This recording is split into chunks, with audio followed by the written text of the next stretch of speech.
So here I'm going to show you how to do a Ford lower steering column bearing replacement from 80 to 91 F series and Bronco trucks.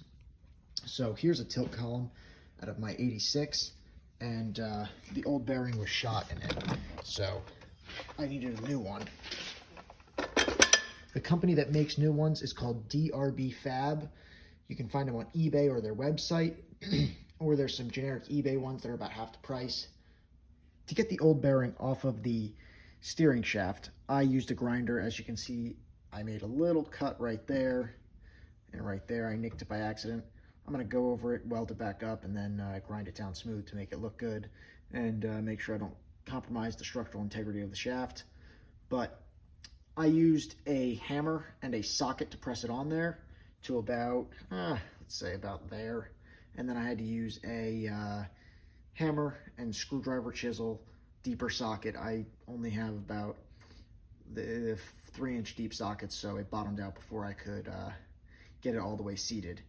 But I used a 1 1/8 inch socket, I think. And then once I pressed it on, I lubed up inside there so it would slide on the shaft nicely. And then let's see if I can do this with one hand.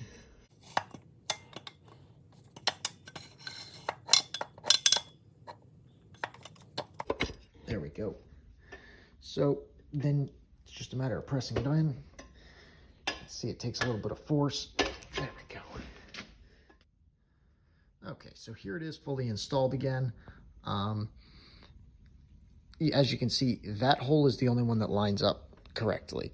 That one, not even half of it's showing. And this one, not even half of it's showing.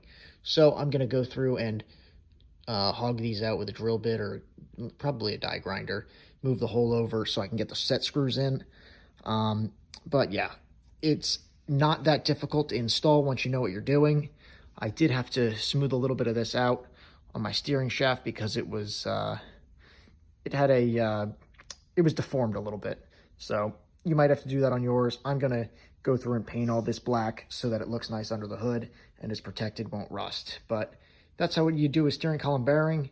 It maybe took me 20 minutes with the column already out of the truck. So if you have to pull the column out, say about an hour and a half, 2 hours total.